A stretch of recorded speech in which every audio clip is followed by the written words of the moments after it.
زینب office میں ایک time پر سب سے بیوٹیفل اور کانفیڈنٹ لڑکی میں مانی جاتی تھی۔ لوگ اسے اس کی اسٹائل، ایٹیٹیوڈ اور گلوئنگ اسکن کی تعریف کرتے تھے۔ لیکن کچھ وقت میں سب کچھ چینج ہو گیا تھا۔ لوگ اسے اوائڈ کرنے لگے، باتیں چھوٹی ہو گئیں، کمپلیمنٹ بند ہو گئے، بس ایک فارمل مسکان رہ گئی۔ ایک دن اس نے اپنی کزن سے کہا، ہم کو سمجھ میں نہیں آتا، ہم تو وہی ہیں جو پہلے تھے، پر پھر کیوں لوگ ایسا بیہیو کر رہے ہیں؟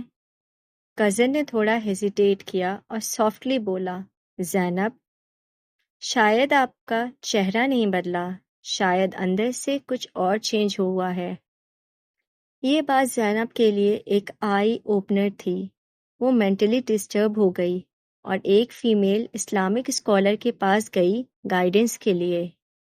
اسلامک اسکالر نے کہا، ایک ہفتے کا ٹائم لیجئے اور روز اکیلے ایک نوٹ بک اور پین لے کر بیٹھے، سوچئے، لکھئے اور ریفلیکٹ کریے، کیوں آپ کی بیوٹی اب آپ کی اور آپ کے دوستوں کے لیے پہلے جیسی نہیں لگتی۔ ایک ہفتے کے ریفلیکشن کے بعد زینب نے ایک لسٹ بنائی۔ اس نے ہیبٹ جو اس کے انر گلو کو دھیرے دھیرے ختم کر رہی تھی، اس کو لکھا اور یہ لسٹ اس نے اسکالر کے سامنے شیئر کی۔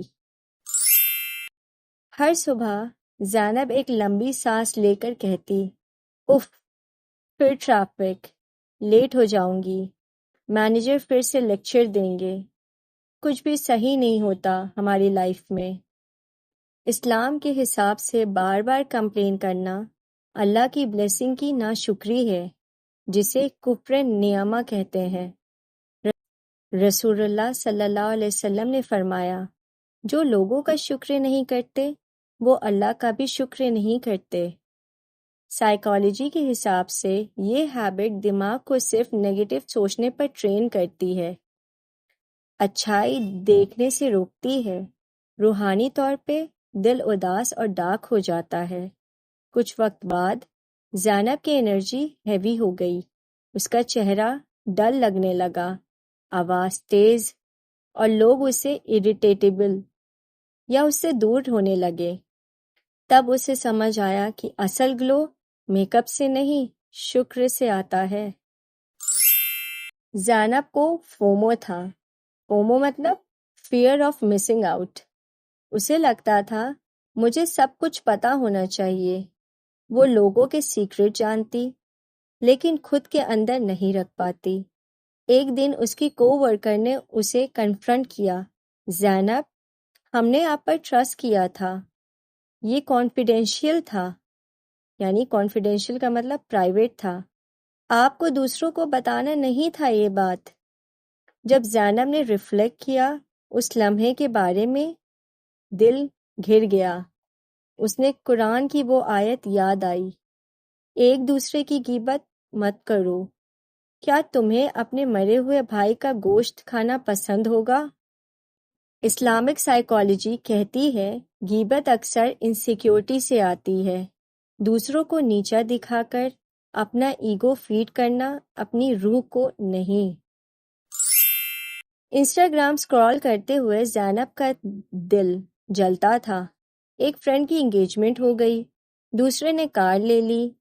وہ کمنٹ میں ماشاء اللہ لکھتی تھی لیکن اندر سے سوچتی، میں کیوں نہیں؟ میری انگیجمنٹ کیوں نہیں ہوئی؟ میرے پاس کیا کار کیوں نہیں ہے؟ رسول اللہ صلی اللہ علیہ وسلم نے فرمایا، حسد سے بچو، کیونکہ یہ اچھے اعمال کو ایسے کھاتی ہے جیسے آگ لکڑی کو۔ سائیکالوجی کہتی ہے جیلسی سیلف امیج کو ڈسٹروائے کرتی ہے۔ بندہ اپنی ویلیو دوسروں کی سکسیس سے میجر کرتا ہے۔ یہ روحانی طور پہ اللہ کی لکھی ہوئی تقدیر پہ شک کرنے جیسا ہے۔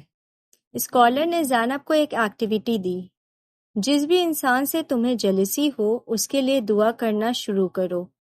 دھیرے دھیرے زینب کا دل نرم ہوا اور آنکھوں کی چمک واپس آئی۔ زینب سوچنے لگی، میں سب سے بیٹر ہوں، سب سے زیادہ اسٹائلش، سب سے زیادہ ایجوکیٹڈ اور زیادہ ریفائنڈ، لیکن گھمنڈ ایک سائلنٹ پوائزن ہے۔ رسول اللہ صلی اللہ علیہ وسلم نے فرمایا، وہ شخص جنت میں داخل نہیں ہوگا جس کے دل میں ذرہ یعنی رائے کے دانے جتنا بھی گھمنڈ ہوگا۔ اسلامک سائیکالوجی کہتی ہے، ایگو انفلیشن انسان کو اپنی کمیاں دیکھنے سے روکتی ہے اور ہیوملٹی سے دور کر دیتی ہے۔ زینب نے ریفلیکٹ کیا کہ لوگ اس کے اندر گھمنڈ فیل کرنے لگے ہیں۔ وہ سمجھتی تھی لوگ جیلس ہیں، لیکن اصل میں وہ اس کے ایگو سے دور بھاگ رہے تھے۔ جب کام زیادہ ہو گیا، زینب نے نماز اسکپ کرنا سٹارٹ کیا۔ بعد میں پڑھ لوں گی، پر بعد میں کبھی بعد ہی نہیں کبھی آیا۔ نماز کے بنا اس کی پوری اسپریچول انرجی کم ہو گئی، صبر ختم ہونے لگا، چھوٹی باتیں بھی بڑی لگنے لگیں۔ اسلامک سائیکالوجی کہتی ہے، دن میں جب ہم 5 بار اللہ کے آگے جھکتے ہیں، یہ میڈیٹیشن اور مائنڈ فلنس کا کام کرتا ہے، جیسے موبائل کو چارج کرنا۔ اپنی ہیبٹ پر ریفلیکٹ کرنے کے بعد اور اسکالر کی گائیڈنس سے زینب نے ہیبٹ بدلی، جیسے کہ نمبر 1 گریٹیٹیوڈ جرنلنگ اسٹارٹ کی، روز اللہ کی بلیسنگز لکھنا۔ نمبر 2 اپنی زبان سنبھالنا سیکھنا۔ نمبر 3 دوسروں کی خوشی میں خوش رہنا سیکھنا۔ نمبر 4 اپنے آپ کو ہمبل بنانا۔ نمبر 5 نماز واپس سٹارٹ کرنا۔ کچھ مہینے بعد لوگ پھر سے نوٹس کرنے لگے، لیکن اس دفعہ لک کے لیے نہیں، پرسنالٹی اور انر گلو کے لیے۔ ایک کو ورکر نے کہا، زینب آپ بہت گلو کر رہی ہو، کون سا اسکن کیئر یوز کرتی ہیں آپ؟ زینب مسکراتے ہوئے بولی، اس اسکن کیئر کا نام ہے شکر، صبر اور نماز۔